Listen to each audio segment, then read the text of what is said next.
do some weathering on it, tatter it up, drag it through the mud, run it over with the car a few times, maybe bury it for a few days, get that earth stink. Just use coffee grounds and tea bags, dude. Yeah, fine. I mean, I guess if we want to do it the easy, boring way. Or, unless you want to drag dirt all through your house. Welcome to the Streaming Screams podcast. I'm Glenn. This is Jessica. Hello. And we are going to talk about a horror movie. This is the final part of our spooky season super scary Screamtacular. We're going to close it out with the original, the classic, the legendary and iconic Halloween from 1978. The one that started it all and has spawned a million sequels of varying quality. Yeah. So I watched the extended version that was updated in like the early 80s or mid 80s or something. Which is funny. I somehow, despite absolutely loving this movie and being a huge John Carpenter fan, did not actually know that this was a thing. So we're going to do our usual format of recapping the movie, except Jess is going to chime in when there is a scene from the extended version that I did not see. I don't think there's really that much. It was in 1980 because they like filmed a couple new scenes for it. Do you know why? Because I think you said it was for the TV version, right? Yeah, I'm pretty sure it was because it's trying to connect to like more directly, like with the sister thing. That's so lame. But it doesn't. I think that's what it's trying to do, but it doesn't really do a good job at it. Because it doesn't ever, like, say that. It just has, like, a couple extra things that could imply it, but not, I'm like, not really. Okay. Still stupid. Well, we'll find out as we go along. So, Halloween, released in 1978, written by John Carpenter and Deborah Hill, directed by John Carpenter, the master himself. Starring Nick Castle as Michael Myers, aka The Shape, the prototypical masked maniac. With a mind of pure evil, he has no drive or motivation other than to kill. Donald Pleasance as Samuel Loomis, Michael's psychiatrist. He is cold and clinical and as singularly driven to stop Michael as Michael is to kill. He wants nothing more than to keep Myers locked away from everybody for the rest of his life. He does have a bit of a sense of humor, but mostly he just scared even as he hunts the Shape himself. Jamie Lee Curtis as Laurie Strode, our final girl. She's a fairly normal, typical teenage girl. She's a little goody two-shoes. She is a little goody two-shoes. So she smokes weed. But I don't know if that's what version that's in. Or if it's in both. I knew Goody Two-Shoes who smoked weed. She does smoke weed in okay. I don't remember if she... Yeah, I'm pretty sure. She's all coughing when they pull up to the dad. Yeah. Despite that filthy marijuana habit, she's fairly straight-laced and the responsible one of her group, and she is spending her Halloween night babysitting Tommy Doyle. She's the only one of her friends who notices the Shape, also kind of thinks she might be being paranoid. We've got Nancy Keese as Annie Brackett, one of Laurie's close friends and daughter of Sheriff Leigh Brackett. She's a snarky, rebellious teenage girl who is also babysitting Lindsay Wallace on Halloween night, supposedly. We've got PJ Souls as Linda Vanderklok, another of Laurie's close friends. She is a cheerleader and a party girl, mostly interested in getting high, getting laid, and having fun. Totally. We've got John Michael Graham as Bob Sims, Linda's boyfriend, and either a pedophile or a dude with a really gross sense of humor. We've got Charles Cyphers as Leigh Brackett, Sheriff of Haddonfield and father of Annie. He is determined to find Michael and blames Loomis for letting him escape. We've got Brian Andrews as Tommy Doyle, the kid Laurie is babysitting. While getting bullied at school, he develops a fear of the boogeyman, and this is basically his primary character motivation.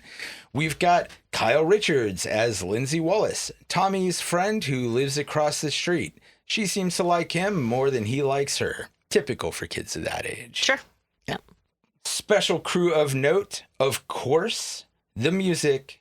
As always, the music, as always for the good movies in this series, is done by the master himself, John Carpenter. And what a legendary piece of music this movie is. So we start off with the infamous Halloween title sequence. This one is much less elaborate than all of the ones that would follow. We just have a cheery looking pumpkin that happens to have vaguely the shape of the shape carved into it. I never noticed this until the internet. I didn't either, but it is there. Kinda. But I mean, it's, as there as somebody could do just hacking with a regular knife. They could have got more detail. Yeah. But yeah, I never noticed, and even when it was pointed out and I looked at it, I was like, I guess. I never noticed either. I just always thought it was weird that there was that cut line between the eye and the mouth, or the nose and the nose mouth. and the mouth. Yeah, I never understood why that was there, and it does make sense in this context. Much simpler than the others. We just see this pumpkin, camera pulls into it as the credits go on. Boom, done. It all begins in Haddonfield on Halloween night in 1963, when Michael Myers, a 6-year-old boy dressed as a clown for Halloween, goes upstairs and sneaks into his sister's room. Okay, I'm gonna stop doing that. He sneaks into his sister's room after her boyfriend has just left and stabs the shit out of her. He goes outside with the knife just as his parents come home, and their reaction is really weird. Well, yeah. I mean, they don't know that she's dead yet. No, but he's just standing out there. It could be fake blood. You don't know. Yeah, but it's kind of weird because so the dad looks very confused, and that I understand. The mom just crosses her arms and gives him this look like, you little shit. But it's like, it's not like a reaction of fear or worry that he might have done something really bad. Why would you assume that they did something at that point? Well, she's obviously pissed at him. Yeah. So she is definitely assuming that he's done something bad. Maybe he's just trying to pull a prank and she's sick of his shit. At this point, there's no reason for them to assume their child is a murderer. No, but I agree with that. But I would feel like there's either, if they assumed that he did something bad, I would assume that they would show worry. If they were not assuming that he did something bad, I don't know why she looks that pissed. Because she's like, why the fuck are you outside? It's Halloween night. He's by himself. Well, that's another thing I want to get into in this fucking movie. I was going to do it later. But let's have it. What's all these movies? What's with all these people getting babysat and they're not going out trick-or-treating? They're always babysitting some kids and they're celebrating Halloween, but they're not trick-or-treating. I believe in this movie, they do go trick-or-treating, but we don't see it. They never talk about candy. No, when you're that age, you're constantly like, let me have some goddamn candy. And it's like, you can have one piece, and you're like, let me have another. They don't go on about it. That is true, but when... And you don't carve a pumpkin on Halloween. Okay, that is something that drives me nuts, and I see it in a lot of Halloween movies. Yeah.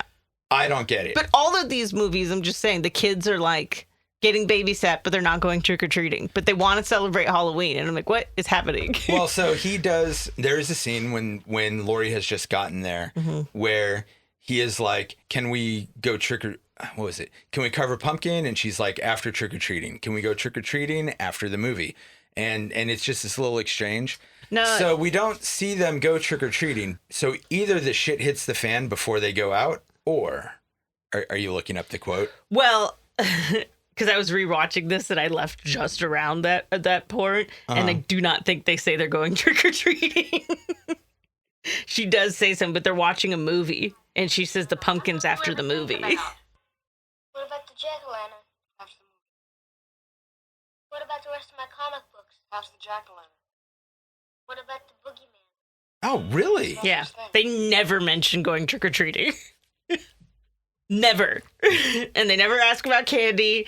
And I'm like, and they keep showing kids outside trick-or-treating. And it's not just this original one. It's all these goddamn movies. Except for the fourth one. I think I could be wrong, but she wears that clown costume. Oh, the original series, fourth one. But I'm just saying, all these goddamn movies, they got kids being babysat and not on Halloween and not going trick-or-treating or talking about candy. And I'm like, it's so weird to me. Even in the newer ones, I'm like, they're not talking about it. Even if they already went, you know that they would be asking about having more of that goddamn candy. I think that the lesson to be learned here is that Tommy Doyle and Lindsay Wallace are absolute shits, and nobody would let them go out trick-or-treating. No, but even in Halloween Kills, or no, Halloween 2018, Julian, No mention of going trick-or-treating.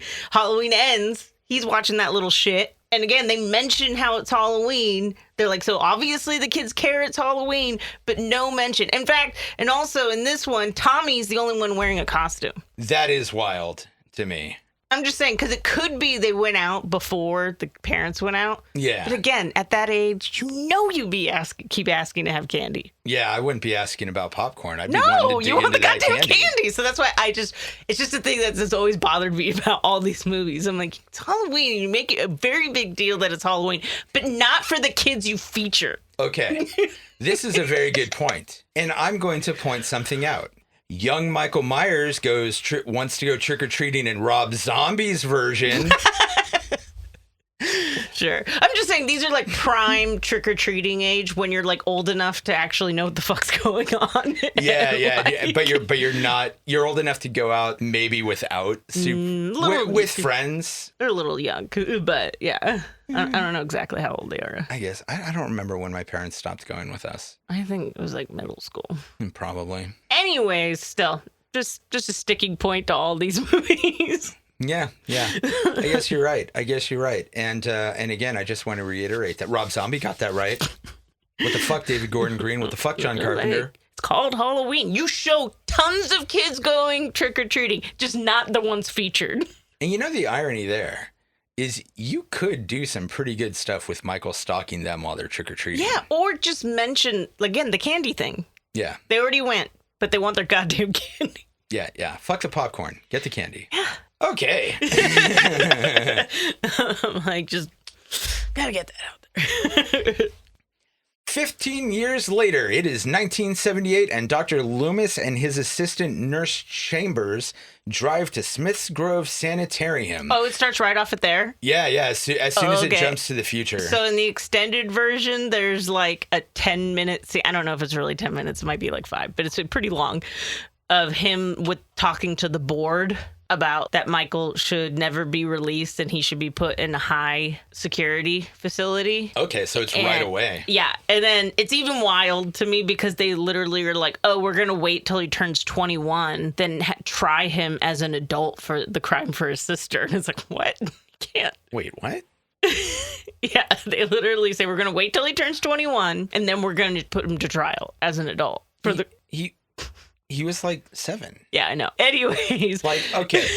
I understand if somebody is in their teens and they murder somebody, go ahead and try them as an adult. I disagree. But anyways, we don't got to get into that. To a certain extent. I'm not saying like 13, but 17-year-old should know better. Just a whole bunch of psychology, and also if there's laws, then don't have it be that. But anyways, let's not get into that.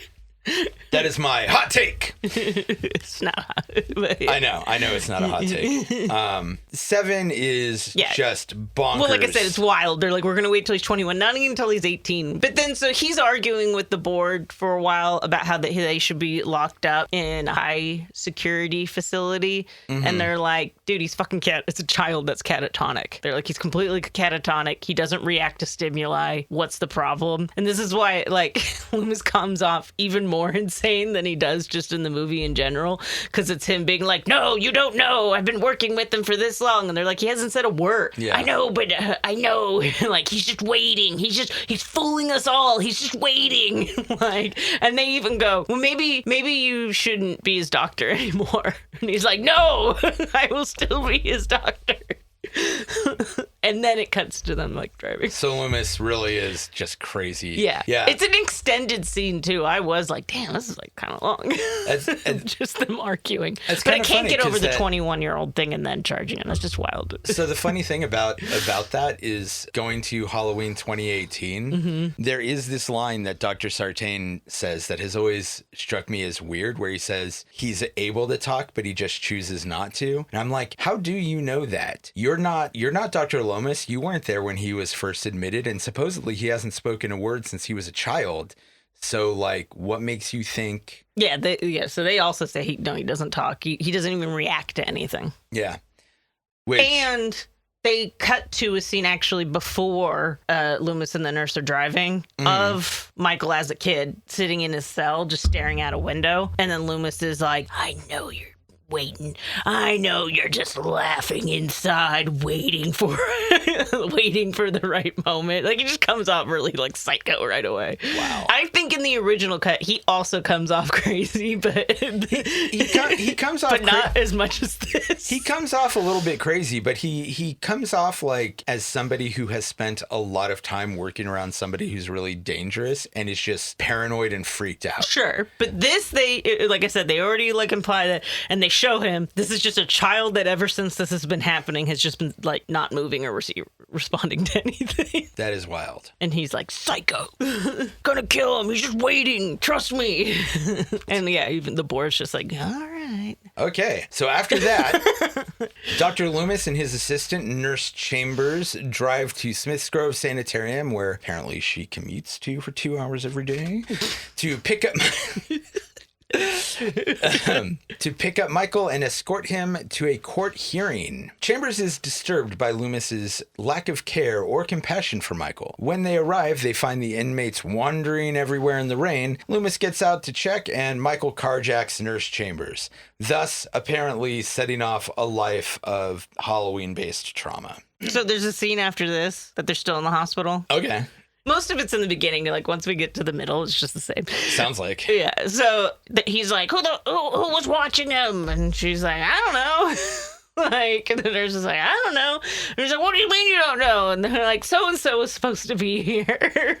Like, and he's like, God damn it, I told you to watch him. And then they go into his room, and it's all smashed up. And they're like, oh, it looks like he broke the glass with his hand. And then he went, like, rampaging through and busting all the doors open for everybody. But then when they go and, like, when they're inside the room and they close the door, there's sister etched into the door. Are you serious? Yeah. Are you fucking serious? That's it. That is so dumb. That is so Because I'm like, dumb. if anything, wouldn't he write like a sister's name or something? Like, just writing sister. And that's what I'm saying. I think that they're using this to try to like imply he's after or that he knows about Lori or something. But then it never comes up again. So absolutely bonkers. Yeah. That is so stupid. Boy, I really hate that. I wish you hadn't told me about that. Okay. So this was supposedly made for TV. Yeah. It was after the second one came out, so that's why I'm saying I think they were purposely trying to, like, make the sister-brother thing make more sense. But it still doesn't, because I'm like, this doesn't imply that he knows about Lori or anything. I mean, the sister thing does, but everything else doesn't. No, I'm just saying, even just writing sister, who's to say that that's what he's talking about? Or referencing. He could be referencing the sister he killed. I'm just saying it really doesn't mean anything. It doesn't add anything. Because even her, like, later, you know, him getting the tombstone and everything, it's like, this proves nothing. So was this version, like, censored? No. Really? Interesting. Because it was later added on to, like, a DVD or something. Okay. So I think they added the parts to the DVD thing because it wasn't censored. So they added this stuff in for TV, and then later they were like, let's have the tits and the blood and these goofy-ass scenes.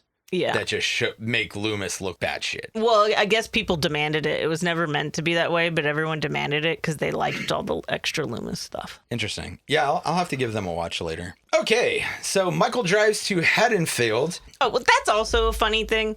Because, yeah, he does have that throwaway line of, because they're like, he doesn't know how to drive. He's like, well, somebody must have taught him. Yeah. And it's like, so this kid's been catatonic and doesn't respond to anything, but somebody's like, hey, let me show you how to drive. I'm just saying, like, he doesn't respond to anything. So how did you even get him to learn how to drive? Like I said in one of the other episodes, maybe he just wandered over to the car and made like a steering motion with his hands. He went vroom vroom.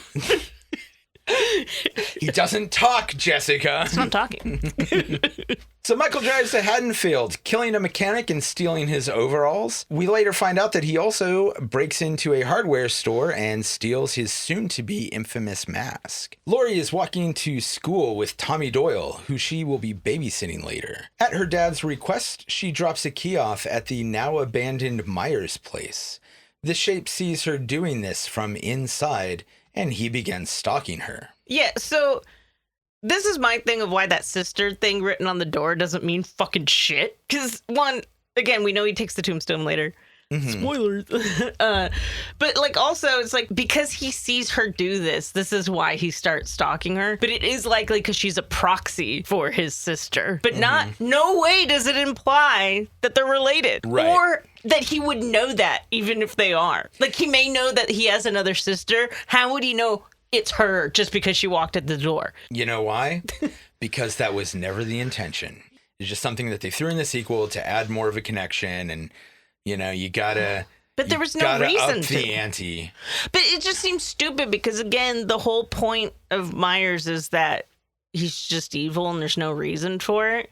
So giving him a motive for Laurie also just is like. But the whole point is he has no motive. Yeah, and that is why Halloween 2 sucks. It is funny because when I first started collecting all of the John Carpenter stuff, I did buy Halloween 2 because I was like, because I seem to remember liking it when I was a kid or when I was younger. And then I watched it and I was just like, this movie is bullshit. There's nothing good going on in this movie. Why am I watching this?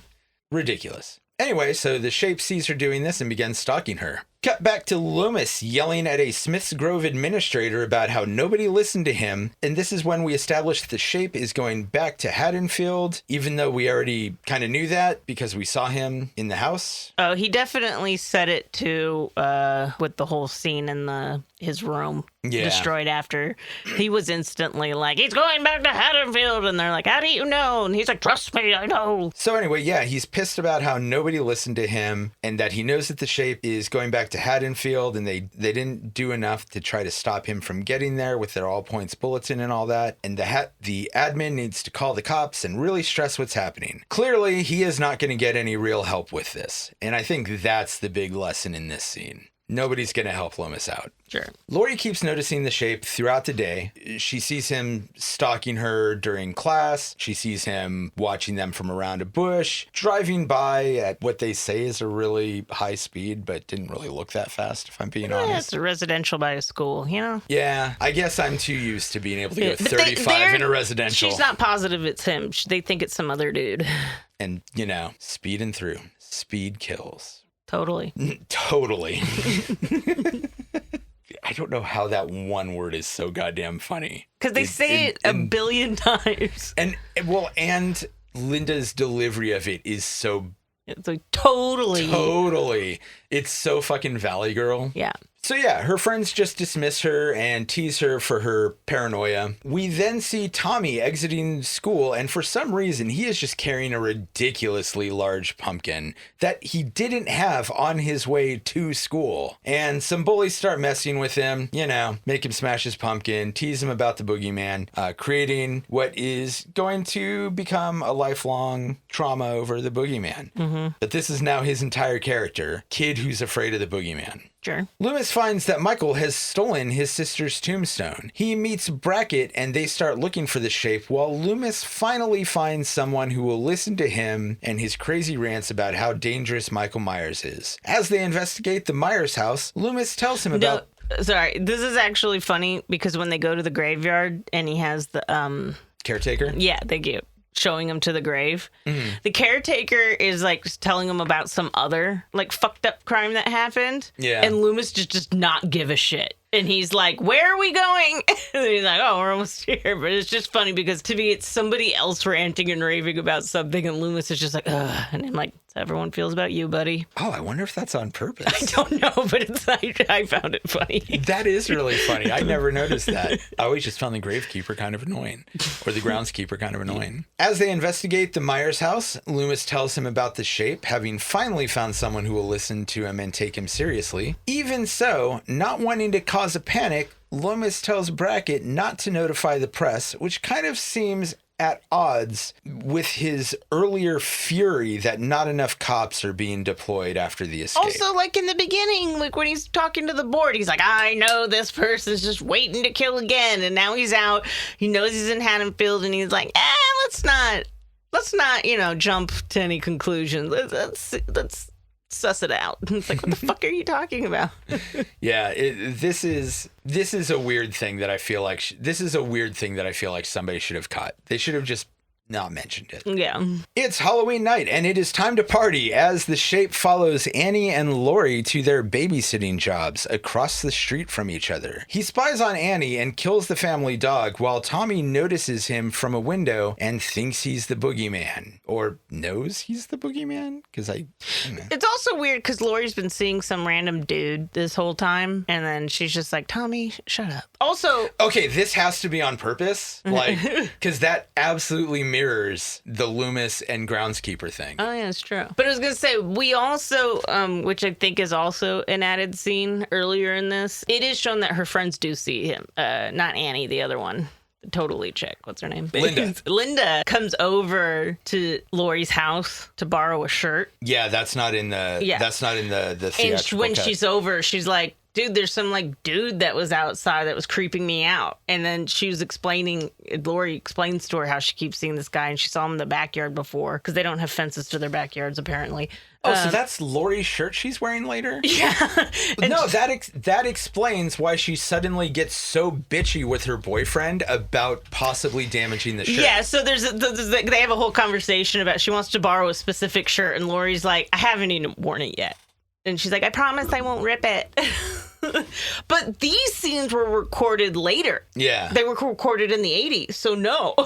Unless they already, like, had that in their heads. Because they also have Lori coming out, like it looks like she came out of the shower. They have her wearing a towel because her chair had changed since they did these because it was years later. I was just going to ask, like, do they look the same? Or? The other girl does, but yeah, Lori, her hair's in a towel so that they don't have to like put a wig on her. But yeah, they do maybe it's because they're like, oh, it's weird that she cares about it. But it is a whole thing that Lori's like, oh, it's my brand new shirt and I've never worn it. And like, she's like, no, I promise I won't get stains on it or rip it or anything. And she's like, I don't believe you. And then Annie calls for some reason and is like, I need something to wear. And the other girl's like, no, you promised. I get to wear your shirt. And it's like, why does everyone want Lori's clothes? Especially if she's supposed to be some dork. Yeah, isn't she like the not cool one in the group? I think Annie's kind of a bitch to her the whole movie. I mean, I think Annie's kind of a bitch to everybody through the whole movie. Yeah, that's true. That's kind of her whole character. Snarky, rebellious, bitchy. Yeah, I guess. But yeah, so everyone wants to borrow her clothes. But the scene, I'm assuming, is there just to indicate that her friends have seen, that somebody else has seen him. Because otherwise, I don't know what the point of the extra scene is. And but while yeah, they're as soon at as it, she comes throw in that thing about the shirt. Yeah. But yeah, when she comes in, she was just like, there's some creepy dude that scared the shit out of me outside. That's funny. I am gonna have to watch this at some point. We'll see as we go on, but I think that's actually the last of the extended stuff. Okay. Which adds nothing. I guess now you know why she cares about her shirt. Yep. Oh, okay. So this is funny. Reading the second part of my notes. Mm-hmm. Okay, so Tommy notices Michael from the window and thinks he's the boogeyman. He tries to tell Lori, but she's too busy talking to Annie and dismisses him, so it would seem the shoe is on the other foot. Yeah, see? There you go. Yeah, I did notice this. Okay. It's a good thing I write things down. Annie leaves Lindsay with Lori so she can go pick up her boyfriend. Michael strangles her in the back of the car and slits her throat, so she is going nowhere. The kids that were messing with Tommy earlier, and I actually only noticed that it was the same kids while watching for this podcast. For like the 20,000th time. For like the 20,000th time. Yeah. Because, they're like, who gives a shit about these characters? And it's funny because I do mention in, I think it's Halloween Kills, that they retcon Lonnie to show that he's also bullied. But actually, we kind of see the chain of bullying here because his friends are pressuring him to go knock on the Myers house. Yeah. Typical. Which is typical, but, there is just this hint of like, maybe he's not the leader of the pack that he makes himself out to be in front of Tommy. Kids are just shitty around each other. Kids are shitty around each other. This is like the one scene where we get to see Loomis have some sort of personality that isn't just paranoid, which is he's basically hiding behind the bushes, waiting for Michael to come to the house. Yeah. And he sees this happening. And so he yells at Lonnie in a creepy way, which scares all the kids off. And then he has a smile and a chuckle to himself because he got to play a prank on somebody on Halloween. Yeah. So Loomis is a multifaceted character. We just don't see it because he's in a panic. This is honestly my favorite moment with him. Sure. It's like the one humanizing moment. After that happens, Brackett returns and starts to express his doubts, but he's willing to follow Loomis's lead anyway. Linda and Bob head over to the Wallace house, which is now empty. So they do the only logical thing. They drink the Wallace's beer and bang in the parents' bed. Well, Annie already told them they could come over to bang. I don't know. Do it on the couch. Don't do it in the parents' bed. Well, she calls Lori. Yeah. And is like, where's Annie? And she's like, oh, she's going to pick up her boyfriend. So you don't want to do it on the couch because then Annie and the boyfriend are going to come home at any time. I mean, I guess. But I don't know. And you're like a teenager. You probably only have a double. You want a big bed. That's true. That's true. I just, never, I never understood the whole thing about going and banging in somebody's, in like some random stranger's bed. You don't know what's, People like the idea of like, they don't know that you just banged in their bed. So yeah, Linda and her boyfriend Bob go to the Wallace's house, which is now banging the parents' bed. The boyfriend goes down to the kitchen to get another beer, but Michael kills him. And I will say the beer thing is the biggest thing to me because I'm like, they're going to notice the beards are gone. The parents might not consider it a big deal. Maybe. That's true, especially in the 70s. Yeah, like who cares if the babysitter has a couple brews? Like, I don't care that they're drinking. I'm just like, if you're trying to like be on the down low that you had people over, maybe not don't drink their beers. But you're right. For that time period, it's way more likely that they were like, you can have a couple. Either way, with Linda and her boyfriend, assuming nobody kills them by the end of the night, those parents are coming home to a messed up bed and no beers, and they're going to know something went down. Yeah. These kids are careless. But also, this scene is really fucking weird, particularly at the start of the scene where they arrive at the house. Mm-hmm.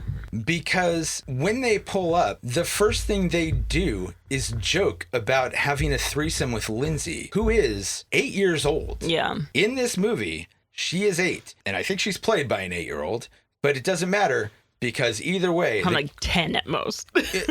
Either way. Yeah. It doesn't matter because the conversation they are having is joking about having sex with an 8-year-old. Gross. Yeah. It kind of makes them, or at least Bob, the actual scariest people in the movie. After all this gross talk about, Bob gets his ass killed. Michael sticks him to the wall, and this is where we first get the infamous head tilt where Michael examines his work. Shows a level of, I don't want to say curiosity, but... playfulness. Yeah. It's the playfulness interest. Yeah, like I always thought there was a playfulness to Michael Myers. It shows thought, so he's not a mindless, completely mindless. No, the implication with him being able to drive the car and all of that is that he's actually a fairly smart person. Yeah. I also, too, rewatching this, forgot how much he does drive the car. Yeah, it's like through half the movie. Yeah. We see him driving more than we see him walking. He's driving around, just going cruising. Yeah, he should have put on some tunes. Should have stole some sunglasses. Yeah. The shape mask would look great with sunglasses on. Yeah, there you go. He's a cool dude. So yeah, he poses as Bob in a ghost costume so that he can fuck with Linda. Linda's trying to simultaneously tease him back into bed while also get him to hand her a beer, to no avail. So she calls Lori to ask about Annie, but the shape strangles her with the phone cord while Lori listens, thinking that she's just hearing her banging It's very Bob. much sex sounds. Yeah. Loomis discovers the stolen car and realizes that Michael is not coming back because he's already been there and is likely already out killing people. And it's funny, I have a note in here saying that Loomis may not be as good of a doctor as we're supposed to believe. And having had the rest of this discussion, are we actually supposed to believe that? No. Not from this, at least not from the extended thing in the beginning. Everyone's like, what is your deal? You are out of your mind. Yeah. Seemingly after a few minutes of thought, Lori's freaked out by that phone call, so she goes to the Wallace house to check on Linda and Bob, bringing the kids in tow. Well, she tried calling them back and they didn't answer. Right. So she goes inside and she finds the corpses of her friends as well as the stolen tombstone. Michael attacks her and slashes her arm, knocking her over a banister. Which is just another thing. How heavy is that fucking tombstone? Very. Yeah, I'm just saying, like, I don't believe one dude's gonna bring that by himself and up the stairs and all that. Michael's always been able to do extraordinary things. I know, it's big, it's heavy. It is big and it is heavy. Gotta get it up those stairs. Yeah, I don't think whoever was in the art design department really has ever like... They're like, what? It's foam. Held a tomb. Yeah, I don't think they've ever really held a tombstone. Yeah. Because those things are fucking heavy. Yeah. Michael had a crane. They didn't show that part that he stole a car, one of those work trucks with a big crane on it. Yeah. Came it in through the window. Through that thing in the back of the Smith Grove car. That's why he kept that car, because of all the spacious room that he could use to put the tombstone in. Yeah. Lori runs back to the Doyle house and, finding herself locked out, screams for Tommy and Lindsay to let her in. Once inside, she makes the kids hide while she tries to call the police, but finds the phone is dead. Oh, I actually think this makes her a bad babysitter. Because she sees Michael starts coming after her at this point. When she's banging on the door, he's coming across. I'm like, so you're just leading him to the children? Yeah. Go to someone else's house. Well, she does try to go to a few people's house, but nobody's answering. And there's even a house that she goes and knocks on, and she's like yelling for help, and they turn the lights off on her. I know, but they check first, and she keeps just going. She just goes, open up, open up. She never like tries to explain anything that's going on. Oh, she's panicked. I know, but I don't get your shit together, woman. I mean, I personally have never been chased by a masked maniac, but I imagine I would could not at be very least get articulate. out of me. Somebody's chasing me. Please help. I think she did say that. No, she just says, open up. Okay. Well, good job, Lori. And somebody just says, open up. No. No, fuck no. Get the fuck off my property. Especially on Halloween. Yeah. But in general, no. Gotta give me good reason. Yeah. I don't trust strangers. So yeah, she goes back to the Doyle house, finds herself locked out, gets the kids to let her in. She makes them hide while she tries to call the police, but finds the phone dead. Myers gets in through a window and attacks her again, but she stabs him in the neck with a knitting needle. Lori goes upstairs thinking that the shape is dead. Which is also stupid. So she staggers upstairs to check on the kids, but surprise, he's back. Yeah. Lori hides the kids in one closet while she hides in another. Myers breaks into the closet and she stabs him in the eye with a coat hanger and steals his knife. She sends the kids to the neighbor's house to call the police. They manage to get Loomis's attention as Michael sits up again. Loomis finds Michael strangling Lori. She pulls his mask off, causing him to let her go. He puts the mask back on and Loomis shoots him a bunch of times, pushing him back with every shot and eventually out of the room and off of a balcony. He checks on Lori, who asks if Myers was the boogeyman, and he says his infamous line, "As a matter of fact, it was," before looking over the balcony and finding the shape gone. We then get a short series of shots as he's looking around the neighborhood from the balcony. We see all of the different locations that have been important throughout the movie as we hear the shape breathing, and then we go to credits. And that is the end of the original, iconic John Carpenter's Halloween. Do you think he went to go hide in that sewer pipe till he went to the hospital? I don't know. I mean, that's a good question. Well, I mean, as of the continuity that we're going with for this special, no, he just keeps wandering the streets to kill and gets taken in by the cops. Yeah, one of the things I don't like about what is it in 2018 that they establish it? No, it's in Kills. Where Everything bad is in Kills. You know, where they establish the cop being a rookie and like Myers has someone else and then he shoots someone. Yeah. It's like, when is this supposed to happen? It's supposed to happen after this at the house? I think so. It just seems weird. That whole thing, like when I first saw it, I was like very confused. Well, I think I'm like, are these cops? They're not in the original, which is weird since they've tried to bring back everyone from the original in Kills. And then they got just some like random cop that apparently was like detrimental to him getting caught. Yeah. Or still being alive. It's like, I mean, since this one ends directly after Lori's rescue, and it does establish that the shape escapes, one would assume that there is more that happens. And, if I remember correctly, that scene takes place later. Myers comes out of the house, runs into, I think, Lonnie. Yeah, some kid. Yeah, it was a kid. I believe it was Lonnie. And then goes to another house to resume his killing spree. And that's where... I thought it was at his house. Like he goes back to stare out the window. Yeah, you know what? It might be. Yeah. It might be because his house is not one of the houses being babysat at. Yeah. Well, anyways. Has Michael killed? Has he killed again? There we go. Back on it. Yeah. So that is the classic Halloween. It kind of took me a while this movie was kind of a acquired taste for me. When I was a kid, the Halloween series was my least favorite of all of the slashers. Well, it was the first one. It's very slow. Yeah, and I didn't differentiate, and I didn't have the as a kid, I wanted all of my movies to be fast-paced and bloody, and I cared less about atmosphere and didn't have the kind of patience that I do now. And it's kind of funny because I did like a lot of the sequels back then because they had stuff going on all the time. And now I absolutely hate all of them. But the first one I absolutely love. It does have this great atmosphere to it. It does capture an old version of the Halloween spirit. And it isn't They don't have that many yards decorated, though. You'd think there'd be more yards decorated. I would say 2018 did a better job of showing how Halloween used to be than this did. Well, sort of. But so I do remember being a kid, most houses weren't decorated or they were decorated pretty sparsely. Yeah, they were decorated, but not like they are now, but like they still were decorated. They at least had lights or those little cardboard cutouts of witches on the windows and stuff. Like they were still decorated. Yeah, and we don't see much of this. But again, we don't see any trick-or-treating, so we don't see We see trick-or-treating, but it's just not by the main kids. We don't see the main characters trick-or-treating, so we don't see any... so we don't really get close-ups of any of these other houses. Yeah. Except for the ones where the parents are gone. Yeah, but they're walking through the neighborhood after school. That's true. You don't really see anything.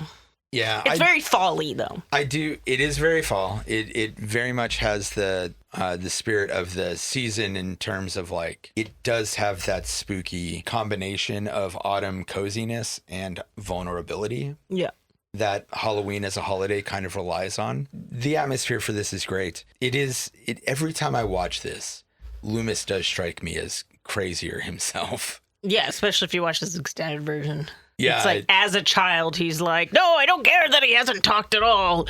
He's just waiting. He's plotting this little shit. Part of me is thinking that I should go watch those scenes, but I really just love this movie as it is. I don't necessarily know that I need to see another version of it. Like, there's very few scenes. Like I said, I'm just not really sure why. And if I am being honest, as I get older, I get less and less interested in deleted scenes and alternate endings and things that weren't kept in a movie and certainly things that were added later.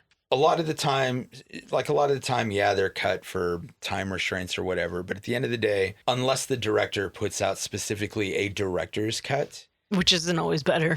Which isn't always better, but at least... A lot of them are shit. But at least it's like truer to what they wanted. And so most of the time I'll consider that the definitive version. I mean, depending. Funny enough, Rob Zombie's Halloween movies. Mm-hmm. I think the director's cut of Halloween 2 is better. Mm-hmm. But for Halloween 1, I hate the director's cut. The theatrical cut is far superior, in my opinion. I forget which movie I just watched, but like unanimously everybody says watch the theatrical and that the director's one's like garbage. Yeah.